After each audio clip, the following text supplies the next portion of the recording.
Subscribe now and press the bell icon. Never miss an update.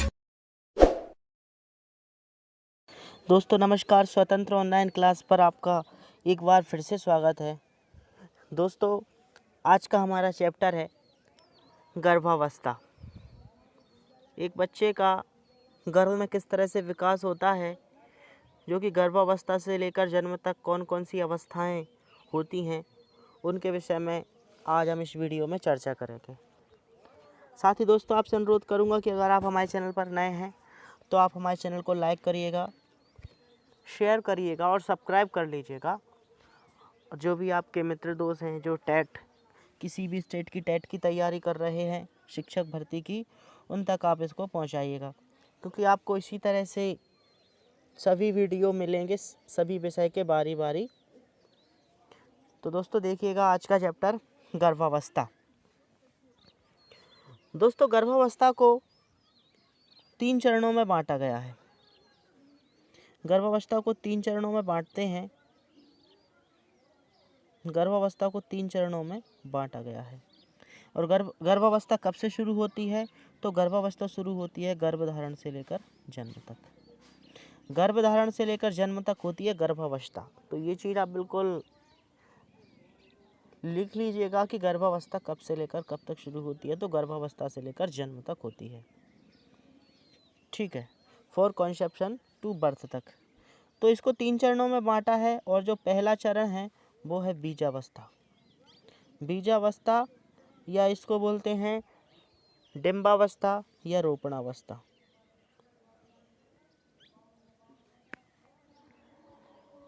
दोस्तों ये जो पहली अवस्था है यह 0 से लेकर 2 सप्ताह तक रहती है। 0 से लेकर 2 सप्ताह रहती है। इसकी जो आप समय सीमा है इसको आप लिखते जाइएगा। अगर आप नोट्स नहीं बना रहे हैं तो आपसे अनुरोध करेंगे कि आप इसके नोट्स बना लीजिएगा, क्योंकि जब आप रिवीजन करेंगे तो ये नोट्स आपको काफ़ी मददगार सिद्ध होंगे। तो ये जो पहली जो अवस्था है बीजांड अवस्था, इसका जो समय सीमा है इस अवस्था की वो है 0 से लेकर 2 सप्ताह तक। इस अवस्था में बालक की जो आवृत्ति होती है, इस अवस्था में जो बालक की जो आवृत्ति होती है वो होती है एक बीज की समान और अंडानुमा होती है। इसे हम जाइगोट कहते हैं। तो बच्चा जाइगोट अवस्था में जो जाइगोट की आकृति में रहता है तो वो कौन सी अवस्था में रहता है? वो रहता है बीजावस्था डिंबावस्था में, ठीक है। दोस्तों इस अवस्था में योग नामक पदार्थ को बालक आहार के रूप में ग्रहण करता है। ये क्वेश्चन कई बार पूछा गया है कि जब बच्चा जाइगोट आकृति में रहता है तो वह किस पदार्थ को अपने आहार के रूप में ग्रहण करता है? तो योग नामक जो पदार्थ है इसको बच्चा ग्रहण करता है अपने आहार के रूप में। बहुत ही महत्वपूर्ण पॉइंट है, आप इसको नोट कर लीजिएगा। लगभग 15 दिन में योग और युक्ता समाप्त हो जाते हैं। 15 दिन में योग और युक्ता समाप्त हो जाते हैं, मतलब जो योग जो नामक जो पदार्थ जो लेता है बालक ग्रहण करता है वो भी समाप्त हो जाते हैं। और बालक की जो युक्ता जो जाइगोट की जो आकृति होती है, जो उसकी जो पहली अवस्था होती है, ठीक है, वो भी समाप्त हो जाती है और वह गर्भाशय की दीवार से चिपक जाता है तथा माँ के शरीर से आहार ग्रहण करने लगता है। 15 दिन के बाद, आफ्टर 15 दिन के बाद बच्चा माँ के शरीर से आहार ग्रहण करने लगता है और माँ के शरीर की जो गर्भाशय की दीवार है इससे वह चिपक जाता है और वहाँ से वह आहार ग्रहण करने लगता है, ठीक है। इसका आप देख लीजिएगा 15 दिन। और बालक की भ्रूण अवस्था प्रारंभ हो जाती है, बच्चा अब भ्रूण अवस्था में आ गया है। तो बीज अवस्था, डिंबावस्था, रोपण अवस्था 0 से लेकर 2 सप्ताह तक होती है। जो दूसरी अवस्था है दोस्तों वो है भ्रूण अवस्था। एम्ब्रॉनिक स्टेज, भ्रूण अवस्था, इसको भ्रूणी भी बोलते हैं और पिंडावस्था भी कहते हैं।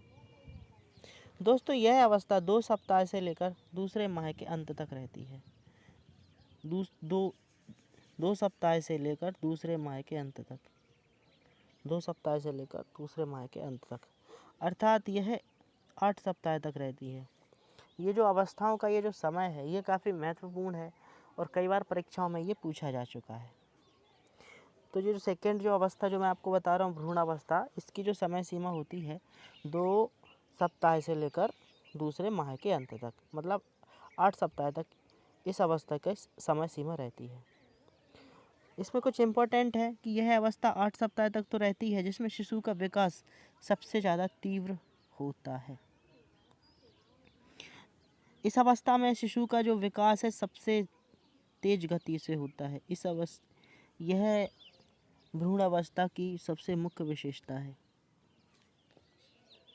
और इसी अवस्था में शिशु की जो श्वसन नली है, शिशु की श्वसन नली की शाखाएं फेफड़े, यकृत, अग्नाशय, थायराइड ग्रंथि, लार ग्रंथि आदि का निर्माण प्रारंभ हो जाता है। दोस्तों ये क्वेश्चन कई बार पूछा गया है कि शिशु का जो अग्नाशय है या फिर फेफड़े हुआ या यकृत हुआ, ये कौन सी अवस्था में बनना प्रारंभ हो जाते हैं, इनका निर्माण कौन सी अवस्था में शुरू हो जाता है। तो ये अवस्था काफ़ी महत्वपूर्ण होती है एक शिशु के लिए, क्योंकि इस अवस्था में जो शिशु है उसका सर्वाधिक विकास होता है, सबसे तीव्र गति से विकास इसी अवस्था में होता है। दोस्तों इस अवस्था में 3 परतों द्वारा बालक के शरीर का निर्माण होता है। इसमें तीन परतों द्वारा बालक का निर्माण होता है, जिसको हम क्रम वाइज देखेंगे। जो पहली परत है इसको हम बोलते हैं बहिस्तर। पहली परत है जिसको हम बोलते हैं बहिस्तर, एक्टोडर्म। इसे बाहरी परत भी कहते हैं एवं इसमें त्वचा, बाल, नाखून, दांत इत्यादि अंगों का निर्माण होता है। दोस्तों अगर आपसे क्वेश्चंस पूछ ले कि जो बहिस्तर जो परत है कि ये कौन सी अवस्था में बनती है, तो ये तो सबसे पहले को याद रखना है कि भ्रूणावस्था या पिंडावस्था में बनती है।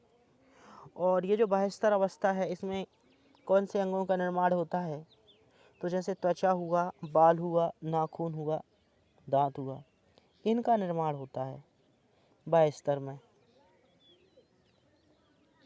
दूसरा है मध्य स्तर,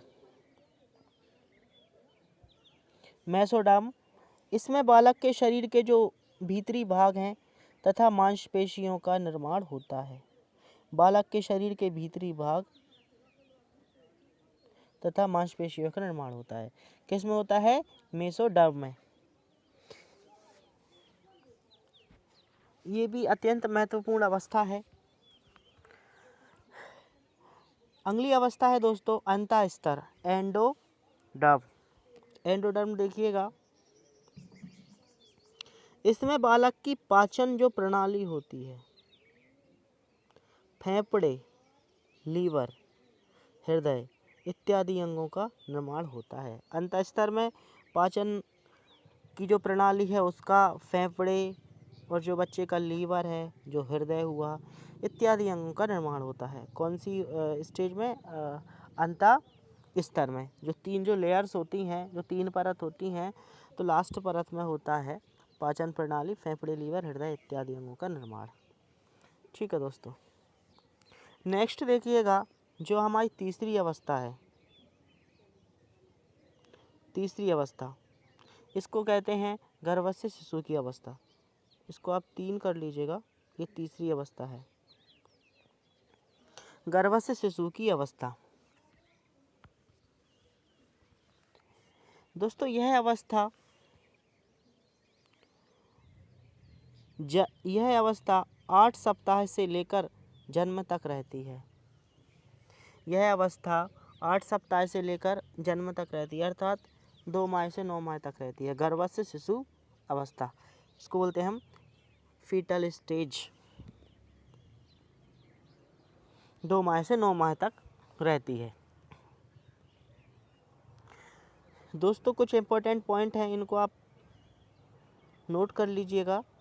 ध्यातव्य रहे कि गर्भावस्था में शिशु को पीड़ा का अनुभव नहीं होता है और उसका जो विकास है सिर से पैर की ओर होता है। विकास सिर से पैर की ओर होता है। ये क्वेश्चंस कई बार पूछा गया है कि गर्भावस्था में शिशु को पीड़ा का अनुभव होता है या नहीं होता है, और उसके विकास का क्रम क्या है, सीक्वेंस क्या है, तो वो होता है सिर से पैर की ओर।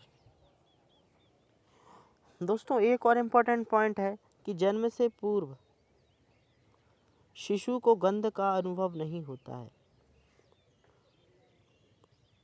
जन्म से पूर्व, लेकिन गर्भावस्था के तीसरे माह में, काफ़ी इम्पोर्टेंट पॉइंट है, देखिएगा ध्यान से, गर्भावस्था के तीसरे माह में शिशु की स्वाद जो ग्रंथियाँ होती हैं, जो स्वाद इंद्रियाँ होती हैं, इनका विकास प्रारंभ हो जाता है। ठीक है, शिशु की स्वाद ग्रंथियों का विकास तो प्रारंभ हो जाता है तीसरे माह से, लेकिन उसे गंध का अनुभव नहीं होता है।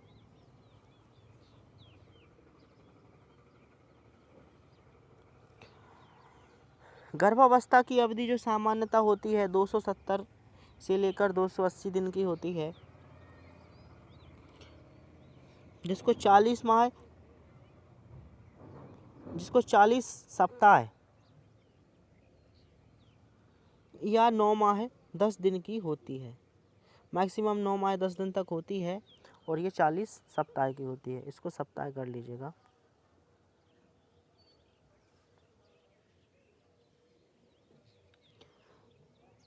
दोस्तों ध्यान रहे कि गर्भावस्था का समय कम से कम 180 दिन और अधिक से अधिक 330 दिन हो सकता है। मैक्सिमम 330 दिन हो सकता है हाईएस्ट, और कम से कम 180 दिन हो सकता है।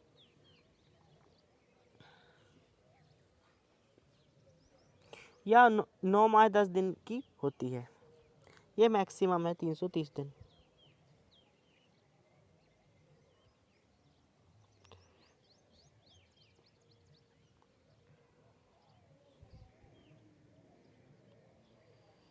तो दोस्तों ये वीडियो आपको कैसा लगा? इस वीडियो के बारे में आप आपके सुझाव हमें इस वीडियो पर कमेंट्स के माध्यम से बताइएगा, और नेक्स्ट वीडियो में मैं आपसे फिर से मिलूँगा हमारे नए चैप्टर के साथ। तब तक जुड़े रहिएगा स्वतंत्र ऑनलाइन क्लास के साथ, और अगर अभी तक आपने हमारे चैनल को सब्सक्राइब नहीं किया है तो सब्सक्राइब कर लीजिएगा। उसके बगल में जो घंटी होती है उसको प्रेस कर दीजिएगा, जिससे आपको नए वीडियो का नोटिफिकेशन मिल जाया करेगा। और दोस्तों बाल विकास से संबंधित हमारे चैनल पर और भी वीडियो अपलोड हुए हैं, तो आप वो वीडियो भी देख लीजिएगा, क्योंकि वो वीडियो भी अत्यंत महत्वपूर्ण है, जो कि मध्य प्रदेश शिक्षक भर्ती, राजस्थान शिक्षक भर्ती, उत्तर प्रदेश शिक्षक भर्ती, जिस भी स्टेट का टेट हो, चाहे वो KVS हो या CTET हो, सभी के लिए अत्यंत महत्वपूर्ण है। दोस्तों जुड़े रहिएगा स्वतंत्र ऑनलाइन क्लास के साथ। नमस्कार, जय हिंद।